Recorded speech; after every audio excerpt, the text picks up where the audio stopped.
What is crankshaft position sensor? A crankshaft position sensor is a component in a vehicle's engine that monitors the position and rotational speed of the crankshaft, which is a key part of the engine's internal combustion process. This sensor provides vital information to the engine control unit or the ECU to ensure precise ignition timing and fuel injection. By accurately tracking the crankshaft position sensor, it helps to optimize engine performance, fuel efficiency, and emissions. If the crankshaft position sensor fails, it can lead to the engine performance issues or even prevent the engine from starting. What is camshaft position sensor? A camshaft position sensor is a crucial component in a vehicle's engine management system. It is responsible for monitoring the position and rotational speed of the camshaft, which control the opening and closing of the engine's intake and exhaust valves. This information is sent to the engine control unit or the ECU, enabling precise synchronization between the camshaft and crankshaft. The camshaft position sensor helps the ECU to determine the optimal timing for valve operation, fuel injection, and ignition. This synchronization is vital for efficient engine performance, fuel economy, and emission control. If the camshaft position sensor malfunction, it can lead to the poor engine performance, misfires, and potentially even stalling or starting of the engine. What is throttle position sensor? A throttle position sensor, or the TPS, is an important component in a vehicle's engine management system. It's typically located on the throttle body and responsible for monitoring the position of the throttle plate in the engine air intake system. The TPS provides real-time feedback to the engine's control unit or the ECU regarding the angle and position of the throttle. The information from the TPS is crucial for the ECU to determine how much air is entering the engine and consequently how much fuel should be injected for combustion. This helps to regulate the engine's power output and fuel efficiency. Additionally, the TPS plays a role of various engines functions including idle speed control, cruise control, and torque management. If the throttle position sensor fails or provides inaccurate readings, it can lead to issues like poor acceleration, hesitation, rough idling, and decreased fuel efficiency in the vehicle. Therefore, the process of functioning of the TPS is essential for the overall performance of the engine.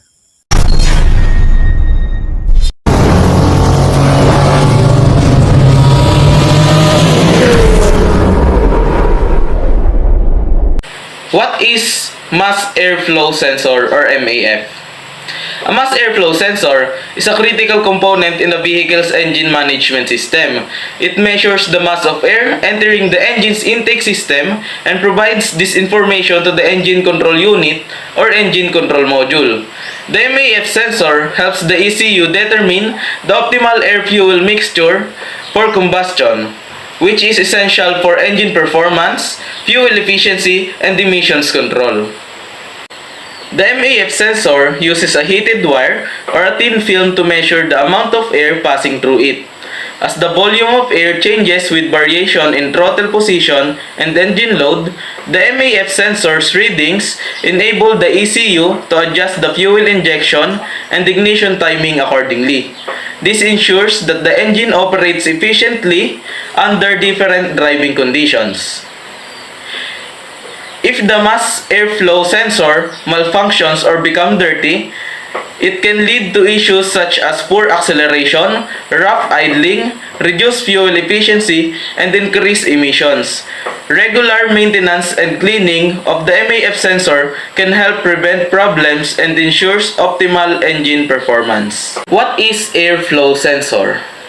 A vane airflow meter, also known as vane airflow sensor, is an older type of airflow sensor used in some older vehicles, typically those manufactured before the widespread adoption of mass airflow sensors and manifold absolute pressure sensors. The vane AFM operates by using a mechanical flap or vane that moves in response to the incoming airflow into the engine's intake system. As the air flows over the vane, it causes the vane to move, and this movement is converted into an electrical signal. The voltage of resistance changes in the sensor signal are then used by the engine control unit to calculate the amount of air entering the engine, allowing it to adjust the fuel injection and ignition timing. While AFM were once common, they have largely been replaced by MAF sensors and MAP sensors, which provide more accurate and reliable measurements. Vane AFM can be less precise and are more susceptible to wear and contamination over time. Many modern vehicles now use MAF sensor or MAP sensors for improved engine performance and emission control.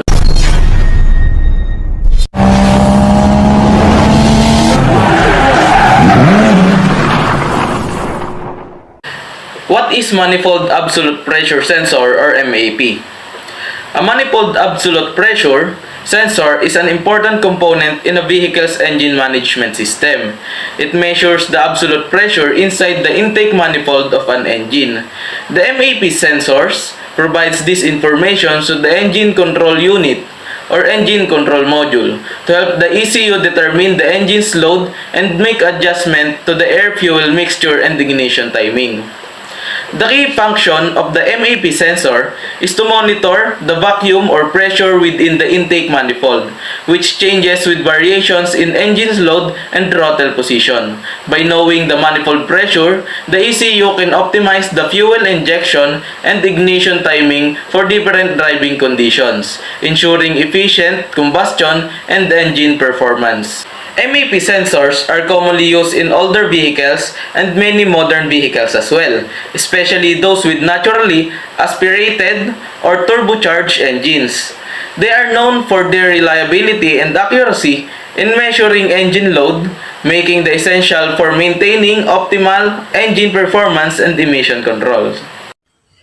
What is oil pressure sensor? An oil pressure sensor, also known as an oil pressure sender or oil pressure switch, is a critical component in an internal combustion engine. It is responsible for monitoring the oil pressure within the engine's lubricating system and providing feedback to the vehicle's instrumentation or engine control system. The primary function of an oil pressure sensor is to ensure that the engine has adequate oil pressure to lubricate its moving parts. Proper lubrication is crucial for reducing friction and preventing excessive wear and heat generation within the engine. If the oil pressure drops below a safe threshold, it can lead to serious engine damage. In most vehicles, the oil pressure sensor is connected to an oil pressure gauge on the dashboard. When the engine is running, the sensor continually measures the oil pressure and sends a signal to the gauge.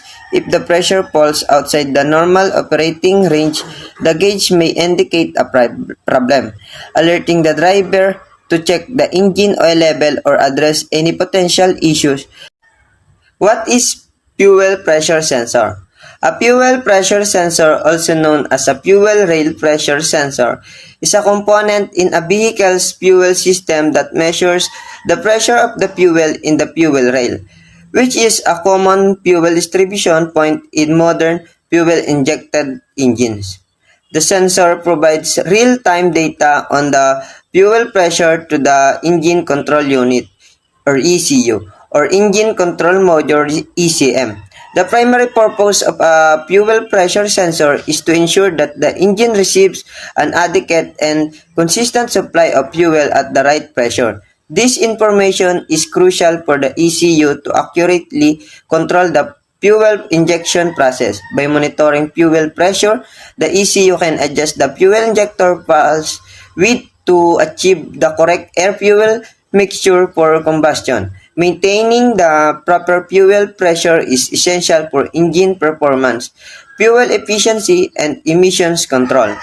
If the fuel pressure is too high or too low, it can lead to problems such as poor engine performance, reduced fuel economy, and increased emissions. Modern vehicles often use fuel pressure sensors as part of their engine management system to optimize fuel delivery and ensure smooth engine operation. If the sensor detects a significant deviation from the desired fuel pressure, it can trigger a fault code and illuminate the check engine light, indicating a potential issue that requires attention.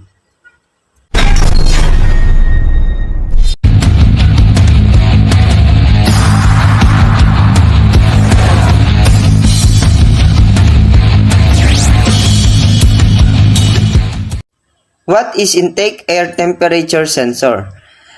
An intake air temperature sensor is a component in a vehicle's engine management system that measures the temperature of the incoming air into the engine's intake manifold or intake system. The sensor provides real-time data on the temperature of the air entering the engine to the engine control unit or ECU or engine control module or ECM. The IAT sensor plays a crucial role in engine performance optimization. The temperature of the intake air affects the density of the air, and denser air contains more oxygen. The ECU uses the IAT sensor data to adjust the air fuel mixture and ignition timing accordingly. In colder conditions, denser air requires more fuel for combustion, while in warmer conditions, less fuel is needed for the same air-to-fuel ratio. By continuously monitoring the intake air temperature, the IAT sensor helps the ECU sensor that the engine operates efficiently and smoothly under various environmental conditions. It also contributes to reducing emissions and improving fuel efficiency. A coolant temperature sensor, also known as an engine coolant temperature (ECT) sensor, is an essential component in a vehicle's engine management system. It measures the temperature of the engine's coolant or antifreeze, which circulates through the engine block and helps regulate its operating temperature. The primary function of the coolant temperature sensor is to provide real-time data on the engine's coolant temperature to the engine control unit (ECU) or engine control module (ECM). This information is vital for the ECU to make critical decisions about engine operation. Here's how it works. Cold start. When you start the engine, the CTS detects the low coolant temperature and signals the ECU to enrich the air fuel mixture for easier cold starts. Operating temperature. As the engine warms up, the CTS continues to monitor the coolant temperature. What is fuel temperature sensor? A fuel temperature sensor is a component in some vehicles that measure the temperature of the fuel within the fuel system. The sensor provides data on the temperature of the fuel to the engine control unit or engine control module. The primary purpose of a fuel temperature sensor is to ensure that the engine receives fuel at an appropriate temperature. Fuel temperature can affect its viscosity and density, which in turn can impact the efficiency of fuel combustion. If the fuel is too cold, it may not atomize properly, leading to incomplete combustion and reduced engine performance. What is oil temperature sensor? An oil temperature sensor is a component in some vehicles that measure the temperature of the engine oil within the engine's lubrication system. This sensor provides real-time data on the temperature of the engine oil to the engine control unit (ECU) or engine control module (ECM). The primary function of an oil temperature sensor is to monitor the temperature of the engine oil and help ensure that it remains within a safe operating range. Engine oil plays a critical role in lubricating engine components and dissipating heat generated during engine operation. Monitoring its temperature is essential because oil that is too hot can lose its lubricating properties, potentially leading to engine wear and damage. Conversely, oil that is too cold may not flow efficiently, which can also affect engine performance. The data from the oil temperature sensor allows the ECU to make adjustments to engine operation, such as modifying oil viscosity, engine speed, or ignition timing to ensure the engine operates within safe temperature limits. In vehicles equipped with advanced engine management system, the oil temperature sensor can also be used for diagnosis purposes. If the sensor detects oil temperatures that are too high or too low, it can trigger fault codes and alert the driver or technician to potential issues with the engine's lubricating system. In summary, the oil temperature sensor helps maintain optimal engine performance and prolong the life of the engine by ensuring that the engine oil operates within a safe temperature range.